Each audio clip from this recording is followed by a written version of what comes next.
इसकी इस 5वीं वीडियो में मैं आपके साथ हूँ असद ख़ान। और हमने जो है वो पिछली वीडियो में फर्स्ट लॉ ऑफ थर्मोडायनेमिक्स की जो सॉल्व्ड एग्जांपल्स थी वहाँ तक हमने देख लिया था। इस वीडियो में हम 11.19 जो इसका टॉपिक है एप्लीकेशंस देखेंगे फर्स्ट लॉ ऑफ थर्मोडायनेमिक्स की डिफरेंट थर्मोडायनेमिक प्रोसेसेस में। तो इसमें जो है वो जो सबसे पहला थर्मोडायनेमिक प्रोसेस हमें दिया हुआ है वो आइसोबैरिक प्रोसेस है। इसके नाम से ही हम देख सकते हैं कि इसमें बेसिकली दो लफ्ज़ से ये मिलके बना है। आइसो का मतलब होता है सेम, और बार जो है वो जैसे प्रेशर का यूनिट भी होता है तो बार इस्तेमाल होता है प्रेशर के लिए। तो आइसोबैरिक प्रोसेस का मतलब यानी कि एक ऐसा थर्मोडायनेमिक प्रोसेस जिसमें प्रेशर कांस्टेंट रहे, प्रेशर सेम रहे, ठीक है, जिसमें प्रेशर चेंज ना हो, प्रेशर फिक्स हो। ऐसे प्रोसेस को आइसोबैरिक प्रोसेस कहते हैं। इस प्रोसेस में क्या होता है कि हीट हीट ट्रांसफ़र भी होती है और वर्क डन भी होता है, यानी कि दोनों जो है वो नॉन ज़ीरो होते हैं, उनकी कुछ ना कुछ वैल्यू होती है, वो एग्जिस्ट करते हैं। इसकी एग्जांपल के तौर पे हम समझ सकते हैं कि जब पानी जो है वो किसी स्टीम इंजन के बॉयलर में जब वो जाता है, उसे हम वहाँ पे हीट करते हैं, उसको बॉयल करते हैं। जब बॉइलिंग पॉइंट पे वो पहुँच जाता है तो फिर वो वेपराइज़ होना शुरू होता है, यानी कि स्टीम में कन्वर्ट होना शुरू होता है। और फिर जब वो स्टीम बन जाता है तो फिर स्टीम का भी जो मज़ीद टेम्परेचर इंक्रीज़ होता है उसको हम सुपर हीट करते हैं। तो ये तीनों प्रोसेसेस जो है वो ये सारे प्रोसेस जो है वो कांस्टेंट प्रेशर पे हो रहे होते हैं, आइसोबैरिकली हो रहे होते हैं, ठीक है। तो ये जो आइसोबैरिक प्रोसेस होते हैं ये नॉर्मल जो हमारी डिफरेंट एप्लीकेशंस हैं इस दुनिया में जो हो रही होती है उसमें ये बहुत ज़्यादा इंपॉर्टेंट रोल अदा करते हैं। और मैकेनिकल इंजीनियरिंग में और केमिस्ट्री में इनकी जो है वो बहुत ज़्यादा वैल्यू है। अब आइसोबैरिक प्रोसेस को समझने के लिए इस बुक में एक फ़िगर 11.8 दी हुई है। ये जो नीचे अभी ये जो फ़िगर आई है, इसमें हमारे पास एक गैस है जो कि एक सिलिंड्रिकल वेसल में कंटेन्ड हुई हुई है, उसमें उसमें हमने रखी हुई है। इसका जो इसके ऊपर ये जो पिस्टन है, मैं दिखा देता हूँ। इसके ऊपर ये वाला जो पिस्टन है ये फ्रिक्शनलेस है और एयर टाइट पिस्टन है। फ्रिक्शनलेस पिस्टन इसलिए कि अब जब ये पिस्टन मूव करेगा तो इसकी क्योंकि इसके और सिलेंडर की वॉल्स के दरमियान कोई फ्रिक्शन नहीं होगी, तो वो जो फ्रिक्शन के अगेंस्ट जो वर्क है ना वो इसमें कंस्टेंट नहीं होगा। तो मतलब हम जो है वो इस केस को सिंपल बनाने के लिए हमने ये जो मूवेबल पिस्टन है इसको हमने फ्रिक्शनलेस रखा है, ताकि जो भी वर्क हमारे पास आए वो सारा का सारा एक्सपेंशन वर्क हो, और फ्रिक्शन के अगेंस्ट जो है वो जो वर्क हो रहा है वो हमारे पास इस कैलकुलेशन में इसमें इंक्लूड ना हो रहा हो। तो इस डेरिवेशन को सिंपल रखने के लिए हमने फ्रिक्शनलेस कंसिडर किया है। एयर टाइट पिस्टन का मतलब ये है कि जो मास है वो स्केप ना हो इसमें से, ठीक है। तो मास जितना हमने गैस का मास लिया है, जितने नंबर ऑफ़ मोल्स उसके हमने कंसिडर किए हैं, वो ड्यूरिंग द एंटायर प्रोसेस वो सेम रहेंगे। वो अगर ये एयर टाइट नहीं होगा तो वो लीक होंगे, तो वो फिर मास जो है वो सेम नहीं रहेगा। तो ठीक है, तो इसका जो अपर जो पिस्टन है वो फ्रिक्शनलेस भी है और एयर टाइट है और मूवेबल है, ठीक है।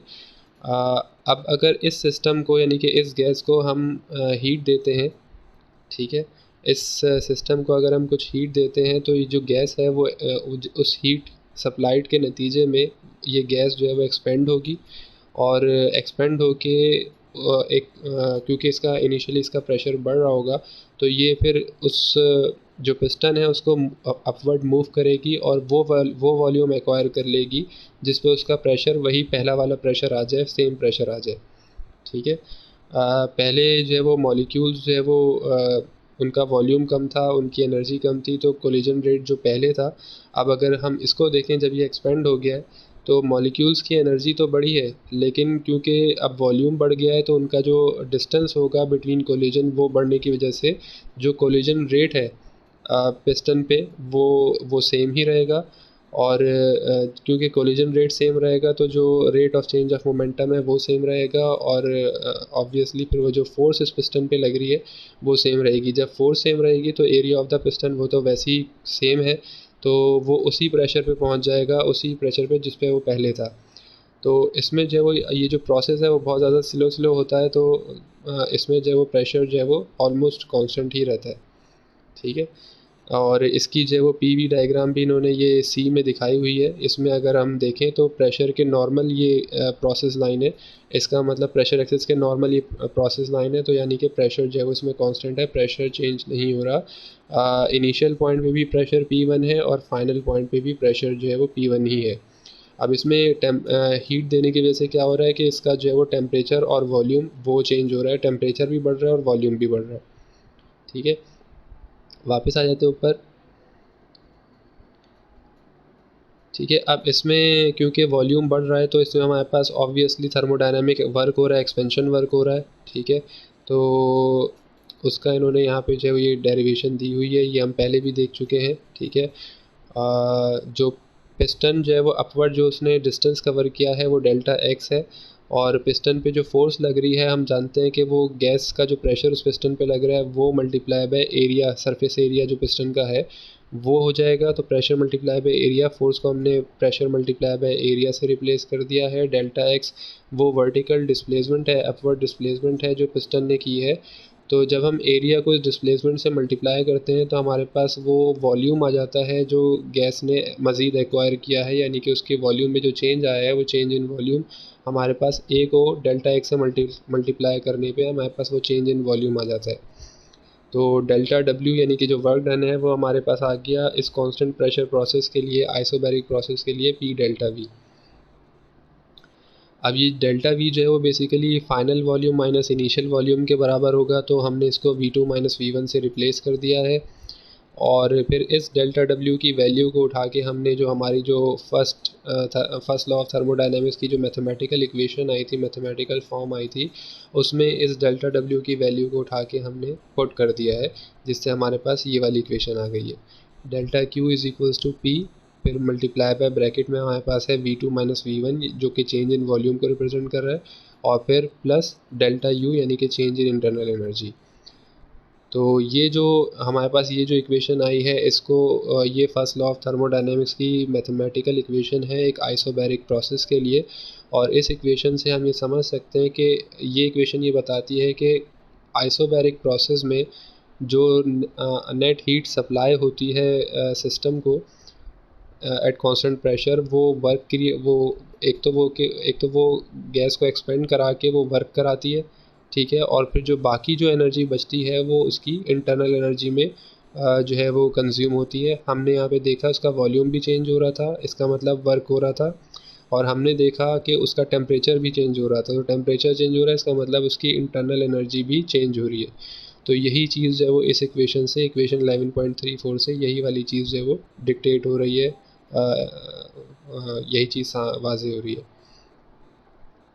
ठीक है, अच्छा, आइसोबैरिक प्रोसेस में जो हमारे पास प्रोसेस लाइन आती है, ये वाली ये जो प्रोसेस लाइन होती है पीवी ग्राफ पे जो हम प्रोसेस ये जो पाथ ड्रॉ होता है इसको आइसोबार कहते हैं। ठीक है, इस लाइन को आइसोबार कहते हैं। अच्छा, नेक्स्ट हमारा जो प्रोसेस है थर्मोडायनेमिक प्रोसेसेस में वो आइसोकोरिक प्रोसेस है। वही आइसो का मतलब सेम है, और कोरिक जो है वो वॉल्यूम के लिए इस्तेमाल होता है। तो आइसोकोरिक प्रोसेस यानी कि एक ऐसा थर्मोडायनेमिक प्रोसेस जिसमें वॉल्यूम कांस्टेंट रहे, वॉल्यूम फिक्स रहे, वॉल्यूम चेंज नहीं हो रहा हो, ऐसे प्रोसेस को आइसोकोरिक प्रोसेस कहते हैं। आइसोकोरिक प्रोसेस को समझने के लिए हम जो है वो फिर वही वाला सिस्टम कंसिडर करते हैं जिसमें हमारे पास एक सर्टेन अमाउंट ऑफ गैस है जो कि सिलेंडर में जो है वो मौजूद है, और वो सिलेंडर जो है वो गैस जो है वो ऊपर से एक पिस्टन से कवर्ड है, लेकिन इस टाइम जो है वो पिस्टन मूवेबल नहीं है बल्कि वो फिक्स हुआ हुआ है। ठीक है, जो अपवर्ड पिस्टन था, जो पिस्टन कवर है, वो मूवेबल नहीं है, वो फिक्स हुआ हुआ है। तो अब जो हम उसको हीट दे रहे हैं तो क्योंकि हमने उसका वॉल्यूम फिक्स कर दिया है तो अब वो उसका वॉल्यूम बढ़ नहीं सकता। ठीक है, उसके वॉल्यूम में कोई चेंज नहीं हो सकता। जब वॉल्यूम बढ़ नहीं सकता इसका मतलब वो जो गैस है वो वर्क डन नहीं कर सकती। ठीक है, क्योंकि डेल्टा वी ज़ीरो है तो हम जानते हैं कि डेल्टा डब्ल्यू जो है वो पी डेल्टा वी के बराबर होता था, तो डेल्टा वी ज़ीरो हो गया तो इसका मतलब वर्क डन जो है वो ज़ीरो हो गया। तो आइसोकोरिक प्रोसेस में वर्क डन की वैल्यू ज़ीरो होती है। ठीक है, तो अब हमने जो हीट सप्लाई की अगर उसका वॉल्यूम नहीं बढ़ा तो फिर क्या होता है कि उसका प्रेशर बढ़ता है, और प्रेशर उसके साथ साथ उसका टेम्परेचर भी बढ़ता है। ठीक है, तो जो हम उसको हीट सप्लाई कर रहे हैं क्योंकि वर्क डन ज़ीरो है, तो फर्स्ट लॉ ऑफ थर्मोडायनेमिक्स की स्टेटमेंट के जो हमने मैथमेटिकल स्टेटमेंट निकाली थी उस हिसाब से हमारे पास ये आ जाएगा कि आइसोकोरिक प्रोसेस में जो भी हम हीट सप्लाई करते हैं वो सारी की सारी जो है वो उस सिस्टम की इंटरनल एनर्जी को इंक्रीज़ करने में या उसको चेंज करने में इस कंज्यूम होती है, वो सारी की सारी उसकी इंटरनल एनर्जी में कंज्यूम होती है। ठीक है, तो इस केस में आइसोकोरिक प्रोसेस के लिए हमारे पास जो फर्स्ट लॉ ऑफ थर्मोडायनेमिक्स की मैथमेटिकल स्टेटमेंट है वो delta Q is equals to delta U जो है वो आ जाती है, जो कि इक्वेशन 11.35 में दिखाई हुई है। इसमें जो हमारे पास अगर हम पीवी का ग्राफ बनाएंगे आइसोकोरिक प्रोसेस के लिए, तो इसमें वॉल्यूम एक्सेस के नॉर्मल या परपेंडिकुलर हमारे पास जो है वो प्रोसेस पाथ आएगा, जो कि ये इंडिकेट कर रहा है कि ड्यूरिंग द प्रोसेस जो है वो वॉल्यूम चेंज नहीं हुआ है। इसमें जैसे कि यहाँ पे दिया हुआ भी है कि इनिशियल वॉल्यूम भी V1 था और फाइनल वॉल्यूम भी V1 है। इनिशियल प्रेशर और फाइनल प्रेशर वो चेंज हुए हैं और टेम्परेचर चेंज हुआ है। ठीक है, इसमें ये वाली जो प्रोसेस लाइन होती है इसको आइसोकोर कहते हैं। ठीक है, तो आइसोकोरिक प्रोसेस में जो भी हम हीट सप्लाई करते हैं वो सारी की सारी सिस्टम की इंटरनल एनर्जी को चेंज करने में इस्तेमाल होती है। आगे चलते हैं, तीसरा प्रोसेस है आइसोथर्मल प्रोसेस। आइसोथर्मल वही चीज़, आइसो मीन सेम और थर्मल थर्म जो है वो टेम्परेचर के लिए इस्तेमाल होता है। तो आइसोथर्मल प्रोसेस एक ऐसा थर्मोडायनामिक प्रोसेस होता है जिसमें टेम्परेचर जो है वो कांस्टेंट रहे, टेम्परेचर चेंज ना हो, टेम्परेचर सेम रहे। ठीक है, टेम्परेचर फिक्स रहे। तो ठीक है, इस प्रोसेस ठीक है, इस प्रोसेस को समझने के लिए हमारे पास अगेन फिर वही सिस्टम है जिसमें हमारे पास एक सर्टेन अमाउंट ऑफ गैस है जो कि एक सिलेंड्रिकल वेसल में हमारे पास मौजूद है और उसके ऊपर एक पिस्टन है जो कि मूवेबल है। ठीक है, पॉइंट ए पे यानी कि जो हमारे पास इनिशियल स्टेट है उस वक्त हमारे पास उस गैस का प्रेशर, टेम्परेचर और वॉल्यूम P1, V1 और T1 है। अब ठीक है, अब ये जो सिलेंडर है हमारे पास, ठीक है, इसमें जो इसकी बेस है वो एक परफेक्ट कंडक्टर है, परफेक्ट हीट कंडक्टर है। और इसकी जो सिलेंडर की जो वॉल्स हैं और जो पिस्टन है वो इंसुलेटेड है, हीट इंसुलेटर है, वो नॉन कंडक्टिंग है। यानी कि जो सिस्टम में या गैस में जो हीट ट्रांसफ़र हो सकती है वो सिर्फ बेस से हो सकती है, सिलेंडर की वॉल्स से या पिस्टन के थ्रू जो है वो हीट जो है वो ट्रांसफ़र नहीं हो सकती। ठीक है, सिर्फ बेस जो है वो हीट कंडक्टिंग है। अब इस सिलेंडर को उठा के, जिसमें हमारे पास गैस भी है और वो गैस जो है वो पैक हुई भी है एक मूवेबल पिस्टन की मदद से, तो इस सिलेंडर सेटअप को उठा के हमने एक हीट रेजरवॉयर पे रखा है। अच्छा, रेजरवॉयर जो है वो एक ऐसे चीज़ के लिए, एक ऐसे स्टोरेज प्लेस के लिए यूज़ होता है कि जिसमें से अगर आप कोई चीज़ निकाल लें तो उसके टोटल अमाउंट पे जो है वो नेग्लिजिबल इफ़ेक्ट पड़ता है। मतलब रेजरवॉयर यानी कि जहाँ पे वो जिस चीज़ का भी रेजरवॉयर है, इसका मतलब वो चीज़ वहाँ पे बहुत ज़्यादा तादाद में मौजूद है। ठीक है, जैसे अगर पानी का रेजरवॉयर अगर हम समंदर की एग्जांपल ले लें, उसमें से अगर हम 1 बाल्टी 2 बाल्टी या अगर 1 टैंकर पानी भी ले लें तो समंदर पे कोई फ़र्क नहीं पड़ेगा। ठीक है, तो रेजरवॉयर एक ऐसे ही स्टोरेज को कहते हैं कि जिसमें से अगर वो चीज़ हम ले भी लें तो उसमें उसके अमाउंट में इतना ज़्यादा फ़र्क नहीं पड़ता, वो नेग्लिजिबल चेंज आता है उसमें। ठीक है, तो अब ये हीट रेजरवायर हमारे पास इसमें क्या है कि एक ऐसा मटेरियल, एक ऐसी मटेरियल का एक ऐसे मटेरियल की बॉडी या एक ऐसे मटेरियल का एक मतलब छोटा सा अमाउंट, एक ऐसा मटेरियल का ब्लॉक कह सकते हैं हम। ठीक है, एक ऐसे मटेरियल की बॉडी हमारे पास है जिसकी हीट कैपेसिटी जो है वो बहुत ज़्यादा लार्ज है। हीट कैपेसिटी बहुत ज़्यादा लार्ज होने का मतलब ये है कि हम उसमें से बहुत ज़्यादा अमाउंट ऑफ हीट निकालेंगे तो उसका टेम्परेचर ड्रॉप होगा 1 डिग्री। ठीक है, तो यानी कि बहुत ज़्यादा मिकदार में हीट निकालनी पड़ेगी। तो ठीक है, हीट रिजर्वायर हमारे पास एक ऐसा ब्लॉक है या एक बॉडी है किसी मटेरियल की जिसकी हीट कैपेसिटी जो है वो बहुत ज़्यादा है, तो और वो अभी जो है वो T1 टेम्परेचर पे है। तो हमने जो है वो इस सिस्टम को उठा के इस T1 टेम्परेचर पे रखा और इनिशियली जब हम पॉइंट ए की बात कर रहे थे तो जो सिस्टम था उसका टेम्परेचर भी T1 ही था, यानी कि जो गैस थी उसका टेम्परेचर भी T1 ही था।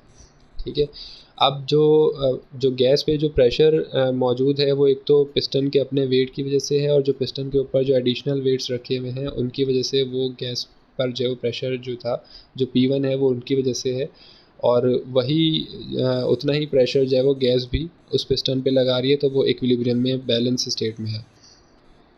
ठीक है, अब अगर हम इस पिस्टन पर से जो है वो ग्रेजुअली और आहिस्ता आहिस्ता अगर हम वेट्स हटाते हैं, तो जो अप्लाइड प्रेशर है वो कम होगा, जिसके नतीजे में गैस जो है वो प्रेशर को बैलेंस करने के लिए अपना वॉल्यूम बढ़ाएगी। ठीक है, और इसका जो है वो प्रेशर कम होगा और वॉल्यूम जो है वो बढ़ेगा। ठीक है, बॉयज़ लॉ के तहत। ठीक है, इसका प्रेशर जो है वो क्योंकि हमने मास और टेम्परेचर इसमें कांस्टेंट किया हुआ है, जैसा कि बॉयज़ लॉ ने कहा था।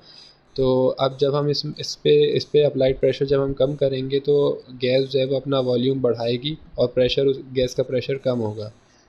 ठीक है, और ये जो प्रोसेस है वो बहुत ज़्यादा स्लो होगा। अब जैसे ही गैस का वॉल्यूम बढ़ेगा प्रेशर कम करने की वजह से, जैसे ही गैस एक्सपेंड होगी, तो एक्सपेंड होने की वजह से गैस का जो टेम्परेचर है वो ड्रॉप होना शुरू होगा। ठीक है, उसका जो टेम्परेचर है वो T1 से गिरेगा, क्योंकि जब गैस एक्सपेंड होगी तो वो कूल डाउन होगी, तो उसका टेम्परेचर T1 से गिरेगा। अब जैसे ही उसका टेम्परेचर जो है वो T1 से हल्का सा भी नीचे होगा, तो जो हीट रेजर्वायर जिसके ऊपर हमने सिलेंडर रखा हुआ था और जिसकी बेस जो है वो कंडक्टिंग थी, तो टेम्परेचर डिफरेंस क्रिएट होने की वजह से वो हीट रेजर्वायर में से हीट निकलेगी और वो गैस में जो है वो एब्जॉर्ब होगी, यहाँ तक कि उसका टेम्परेचर दोबारा से T1 हो जाए। तो ये जो है वो हम इसीलिए जो है वो जो पिस्टन पे से जो वेट्स हैं वो बहुत ज़्यादा स्लो और ग्रेजुअली हम इसको उठाएंगे, ताकि हम हीट को फ्लो करने का टाइम दे सकें और उसका जो टेम्परेचर है वो थ्रू आउट द पाथ जो है वो कांस्टेंट रहे। ठीक है, तो हम प्रेशर कम कर रहे हैं, प्रेशर कम करने की वजह से जो है वो गैस का वॉल्यूम जो है वो बढ़ रहा है, और गैस का वॉल्यूम जब बढ़ेगा तो वो कूल डाउन होगी, तो जैसे ही उसका टेम्परेचर T1 से नीचे ड्रॉप होने लगेगा, तो हीट रिजर्वायर जिसके ऊपर वो सिस्टम रखा हुआ है वहाँ से हीट फ्लो करेगी और उसके टेम्परेचर को बढ़ा के दोबारा से T1 तक ले आएगी। तो थ्रू आउट द जो प्रोसेस है उसका टेम्परेचर जो है वो T1 ही रहेगा।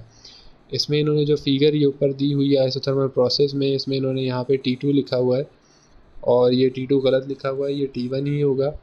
इससे थोड़ी सी कन्फ्यूजन हो रही है, तो हम ये करें कि T2 is equal to T1। ठीक है, इसमें सिर्फ इसका जो है वो प्रेशर चेंज होगा और वॉल्यूम चेंज होगा और टेम्परेचर जो है वो चेंज नहीं होगा।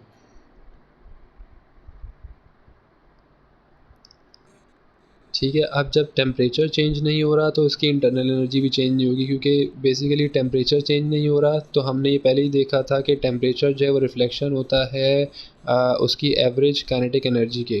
तो टेम्परेचर चेंज नहीं हो रहा, इसका मतलब मॉलिक्यूल्स की एवरेज काइनेटिक एनर्जी चेंज नहीं हो रही, तो इसका मतलब उनकी इंटरनल एनर्जी में कोई चेंज नहीं आ रहा। तो जब टेम्परेचर चेंज नहीं होता तो इंटरनल एनर्जी भी चेंज नहीं होती। तो आइसोथर्मल प्रोसेस में हमारे पास चेंज इन इंटरनल एनर्जी जो है वो ज़ीरो होता है।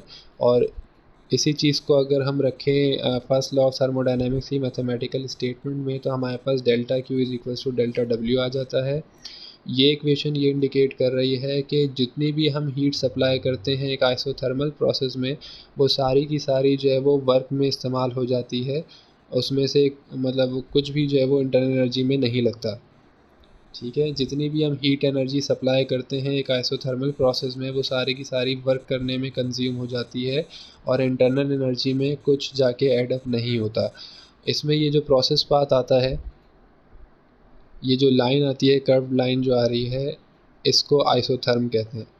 ठीक है, इसको आइसोथर्म कहते हैं।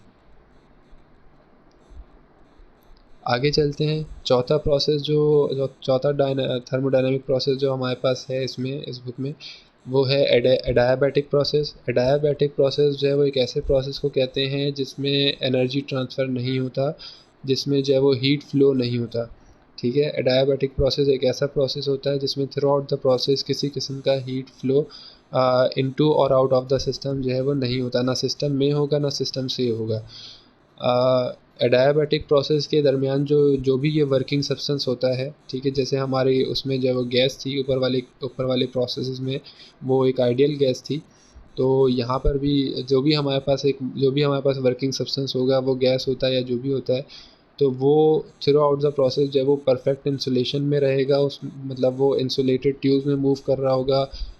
मतलब हीट का ट्रांसफ़र जो है वो नहीं हो सकता वर्किंग सब्सटेंस में, या वर्किंग सब्सटेंस से हीट का ट्रांसफ़र बाहर नहीं हो सकता। ठीक है, और अच्छा, अब एडियाबैटिक प्रोसेस अचीव करने का तरीका क्या है कि जिसमें मतलब ऑलमोस्ट हम अचीव कर सकते हैं एडियाबैटिक प्रोसेस। वो किस तरह से कि प्रोसेस को इतना क्विकली किया जाए कि हीट को ट्रांसफ़र होने के लिए टाइम ना मिले। ठीक है, प्रोसेस को इतना क्विकली किया जाए कि हीट ट्रांसफ़र होने का टाइम ही ना मिले। तो क्योंकि हीट को ट्रांसफ़र होने के लिए एक फ़ाइनाइट टाइम चाहिए होता है। आपको माइन्यूट सा या इन्फिनिटेसिमल हम उसके लिए वर्ड यूज़ करते हैं, जिसमें बहुत मामूली सा चेंज करके थोड़ी देर इंतज़ार करना पड़ता है कि उसका टेम्परेचर जो है या उसमें हीट ट्रांसफ़र और उसका टेम्परेचर दोबारा से प्रीवियस टेम्परेचर तक आके मेंटेन हो जाए। तो वो अगर हम वो टाइम उसको ना दें और प्रोसेस बहुत ज़्यादा तेज़ी से करें तो ये ऑलमोस्ट जो है वो एक एडियाबैटिक प्रोसेस जो है वो बन जाता है। ठीक है, तो अगर हम जो है वो पिस्टन पर जो हमारा लास्ट वाला जो केस था, अगर हम उसमें जो पिस्टन है उसमें से जो हम ग्रेजुअली और स्लोली वेट्स रिमूव कर रहे थे, अगर हम वो एक साथ तेज़ी से रिमूव कर दें तो गैस जो है वो तेज़ी से एक्सपेंड होगी और हीट जो है वो एक्सचेंज नहीं हो पाएगी और उसका टेम्परेचर जो है वो ड्रॉप हो जाएगा। तो ऐसे केसेस में जो फिर ये जो हमारे पास ऐसे प्रोसेस के लिए जो फर्स्ट लॉ ऑफ थर्मोडायनामिक्स की जो स्टेटमेंट है, मैथमेटिकल स्टेटमेंट, वो रिड्यूस होके हो जाएगी delta U is equals to negative of delta W. ठीक है, इसमें डेल्टा क्यू ज़ीरो हो गया तो वो ज़ीरो जब हम रखेंगे तो delta Q minus delta W था तो डेल्टा क्यू ज़ीरो हो गया, तो राइट हैंड साइड पे हमारे पास माइनस डेल्टा डब्ल्यू आ गया। ठीक है, अब ये इक्वेशन हमें क्या बता रही है? ये इक्वेशन हमें ये बता रही है कि अगर हम जो है वो अगर हम सिस्टम से वर्क करवाएं, यानी कि हम अगर तेज़ी से प्रेशर रिमूव करते हैं और उसका वॉल्यूम एक्सपेंड होता है, वॉल्यूम एक्सपेंड हो रहा है मतलब कि गैस ने या सिस्टम ने वर्क किया है। तो जब सिस्टम वर्क करेगा तो डेल्टा डब्ल्यू पॉजिटिव होगा, तो जब ये पॉजिटिव होगा तो डेल्टा यू यानी कि जो चेंज इन इंटरनल एनर्जी है वो नेगेटिव आएगा। इसका मतलब ये है कि वो जो गैस है वो कूल डाउन हो जाएगी। कूल डाउन यानी कि टेम्परेचर ड्रॉप होने का मतलब ये है कि उसकी इंटरनल एनर्जी डिक्रीज़ हुई है, उसका जो चेंज है वो नेगेटिव आएगा। इसी तरह अगर हम जो है वो प्रेशर बहुत ज़्यादा तेज़ी से इंक्रीज़ करें और उसका वॉल्यूम बहुत ज़्यादा तेज़ी से हम कम करें, तो ऐसे केसेस में हमने work done on the system किया है तो डेल्टा डब्ल्यू की जो वैल्यू होगी वो नेगेटिव यूज़ होगी। तो नेगेटिव और नेगेटिव ये प्लस हो जाएगा तो जो इंटरनल एनर्जी का जो चेंज है वो पॉजिटिव आ जाएगा। यानी कि जब हम सिस्टम पे वर्क करेंगे एडियाबैटिक प्रोसेस में तो उस केस में इंटरनल एनर्जी जो सिस्टम की है वो पॉजिटिवली चेंज होगी और वो इंक्रीज़ होगी और उसका जो चेंज होगा वो पॉजिटिव आएगा।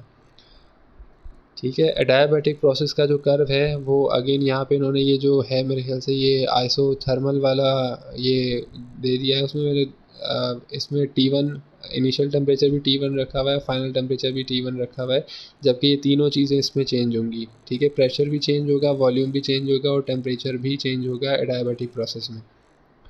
अच्छा, इस प्रोसेस पाथ को ये जो इस पे जो कर्व बन रहा है इसको जो है वो एडियाबैटिक कर्व और एन एडियाबैटिक कहते हैं।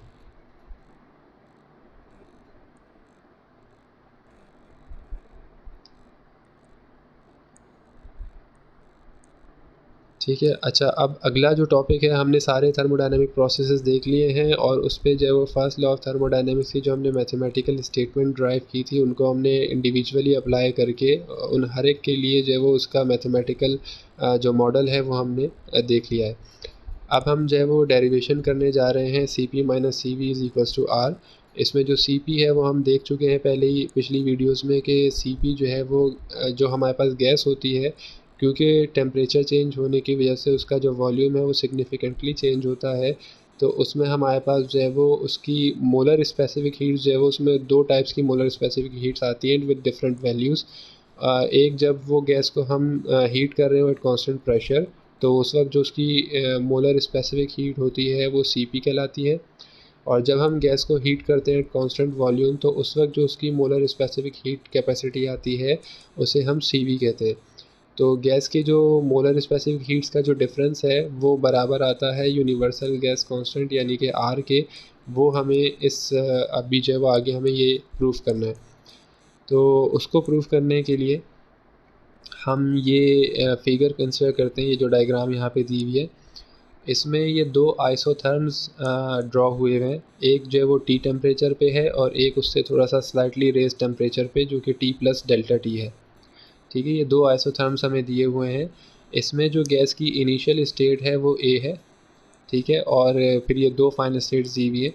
अब इसमें अगर हम पहले जो है वो आइसोबैरिक प्रोसेस को कंसिडर करें जो कि ए से बी तक है, ठीक है, जो कि प्रेशर के नॉर्मल या परपेंडिकुलर ये जो प्रोसेस पाथ है वो उसे अगर हम कंसिडर करें तो आइसोबैरिक प्रोसेस के लिए हमने देखा था अभी पहले कि आइसोबैरिक प्रोसेस के लिए हमारे पास थर्मोडायनेमिक स्टेटमेंट जो है, जो मैथमेटिकल स्टेटमेंट है, वो इस फॉर्म में आ जाती है। ठीक है, अब इसमें जो डेल्टा क्यू है, क्योंकि ये कांस्टेंट प्रेशर पे हम उसको हीट सप्लाई कर रहे हैं, तो ये डेल्टा क्यू इस केस में बराबर होगा delta Q is equals to N C P delta T. ये फॉर्मूला हम पहले ही देख चुके हैं। ठीक है, ये हीट सप्लाइड है जब हम गैस को हीट कर रहे हो एट कांस्टेंट प्रेशर। ठीक है, ये specific heat capacity, molar specific heat capacity वाला फॉर्मूले से हमारे पास ये आया है। तो डेल्टा क्यू की ये वाली वैल्यू उठा के हम इस वाली इक्वेशन में इसको रख देंगे, तो हमारे पास जो है वो delta U is equals to N C P delta T minus P delta V आ जाएगा। अब इसमें ये जो पी डेल्टा वी है, हमें इसको जो है वो क्योंकि ये हम आइडियल गैस हमने लिया हुआ है। ठीक है, इसमें वही सिलेंड्रिकल गैस है। ठीक है, मतलब जो वही केस है जो एक सिलेंडर में हमने गैस जो है वो रखी हुई है, और ये मूवेबल पिस्टन के साथ है। ठीक है, वही जो हमने आइसोबैरिक प्रोसेस में देखा था। तो अब इस केस के लिए क्योंकि एक आइडियल गैस है, तो इसमें जो है वो जो आइडियल गैस इक्वेशन है P V is equals to N R T, जो कि ये यहाँ पे इन्होंने बताई हुई भी है, इसको हम अगर इस्तेमाल करते हैं क्योंकि आइडियल गैस है तो हम आइडियल गैस इक्वेशन को यूज़ कर सकते हैं, इक्वेशन ऑफ स्टेट को। तो इसको हम इसको कंसिडर कर रहे हैं। ठीक है, अब इसमें प्रेशर तो कांस्टेंट है और आइसोबैरिक प्रोसेस में इसका वॉल्यूम चेंज हो रहा है। ठीक है, तो लेफ्ट हैंड साइड पे जब हमारे पास चीज़ चेंज हो रही है वो वॉल्यूम चेंज हो रही है। राइट हैंड साइड पे जो है वो एन नंबर ऑफ मोल्स, क्योंकि ये एयर टाइट पिस्टन है तो इसमें से मास जो है वो ड्यूरिंग द प्रोसेस वो गैस का वो चेंज नहीं हो रहा, नंबर ऑफ मोल्स जो है वो कांस्टेंट है, तो एन इसमें कांस्टेंट है। आर तो यूनिवर्सल गैस कांस्टेंट है तो वो तो कांस्टेंट ही होगा। तो वॉल्यूम चेंज होने की वजह से और उसके साथ क्या चीज़ चेंज हो रही है, टेम्परेचर चेंज हो रहा है। तो जब हम चेंज देखेंगे तो ये आ जाएगा P delta V is equals to N R delta T, क्योंकि यहाँ पे लेफ्ट हैंड साइड पे सिर्फ वॉल्यूम चेंज हो रहा है और राइट हैंड साइड पे सिर्फ टेम्परेचर चेंज हो रहा है। जब हम दो डिफरेंट स्टेट्स को कंसिडर करेंगे तो हमारे पास ये इक्वेशन आएगी दो डिफरेंट स्टेट्स के दरमियान चेंज के हवाले से, कि P delta V is equals to N R delta T isobaric process के लिए। ठीक है, तो ये जो पी डेल्टा वी की हमने वैल्यू निकाली है इसे हम उठा के इस वाली इक्वेशन में रख देंगे जो हमने ऊपर ड्राइव की थी। तो जब हम इसमें वैल्यू रखते हैं तो हमारे पास जो है वो फिर डेल्टा यू की जगह पे हमारे पास ये डेल्टा यू जो है वो इस चीज़ के बराबर आ जाएगा। ठीक है, अब हम जो है वो प्रोसेस कंसिडर करते हैं जो कि आइसोकोरिक है, यानी कि ए से सी वाला। ठीक है, जो कि वॉल्यूम एक्सेस के नॉर्मल है, परपेंडिकुलर है ए टू सी। इस केस में जो अब ये आइसोकोरिक प्रोसेस जो हमने देखा था, पढ़ा था, इसमें अब हमने जो पिस्टन मूवेबल था उसको हमने फिक्स कर दिया है। तो अब क्योंकि इसका वॉल्यूम फिक्स है तो हमने आइसोकोरिक प्रोसेस के लिए हमने देखा था कि उस केस में क्योंकि वर्क डन ज़ीरो होता है तो डेल्टा क्यू जो है वो हमारे पास बराबर हो जाता है डेल्टा यू के। और क्योंकि ये कांस्टेंट वॉल्यूम पे हम उसको हीट सप्लाई कर रहे हैं तो इस केस में जो डेल्टा क्यू है वो n C V delta T के बराबर होगा। ठीक है, जहाँ पे C V molar specific heat at constant volume, क्योंकि ये कांस्टेंट वॉल्यूम प्रोसेस है तो यहाँ पे सी वी इस्तेमाल होगा। और हम ये जानते हैं आइसोकोरिक प्रोसेस के लिए डेल्टा क्यू जो है वो डेल्टा यू के बराबर होता है। ठीक है, और डब्ल्यू इसमें ज़ीरो होता है, तो डेल्टा यू जो है वो फिर N C V delta T के बराबर आ जाएगा जब हम क्यू की वैल्यू इसमें रखेंगे। ठीक है, तो डेल्टा यू की हमारे पास ये वैल्यू आ गई, इस वैल्यू को उठा के हम ऊपर वाली इक्वेशन में रख देंगे तो हमारे पास जो है वो ये चीज़ आ जाएगी। ठीक है, अब इसमें एन डेल्टा टी वो तीनों टर्म्स में कॉमन है तो उसको कॉमन लेके हम उसको कैंसिल कर देंगे, तो C P is equals to C V plus R आ जाएगा। और जब हम सी वी को राइट हैंड साइड से उठा के लेफ़्ट हैंड साइड पे लेके जाएंगे तो वो यहाँ प्लस का है तो लेफ़्ट हैंड साइड पे वो माइनस का हो जाएगा। तो ये आ जाएगा C P minus C V is equals to R. और तो इस तरह हमने ये फॉर्मूला जो हमें ड्राइव करना था, ये रिलेशन जो हमें ड्राइव करना था वो हमने ड्राइव कर लिया है। तो एक आइडियल गैस के लिए हमारे पास जो difference in molar specific heats होता है at constant pressure and eight constant volume, वो बराबर आता है यूनिवर्सल गैस कांस्टेंट यानी कि आर के। ठीक है, जिसकी वैल्यू होती है 8.313 314 भी होती है, तो जूल्स पर मोल पर केल्विन। ठीक है, तो अभी फ़िलहाल यहीं तक रखते हैं। सेकंड लॉ ऑफ थर्मोडायनामिक्स से जो है वो हम नेक्स्ट वीडियो में देखेंगे।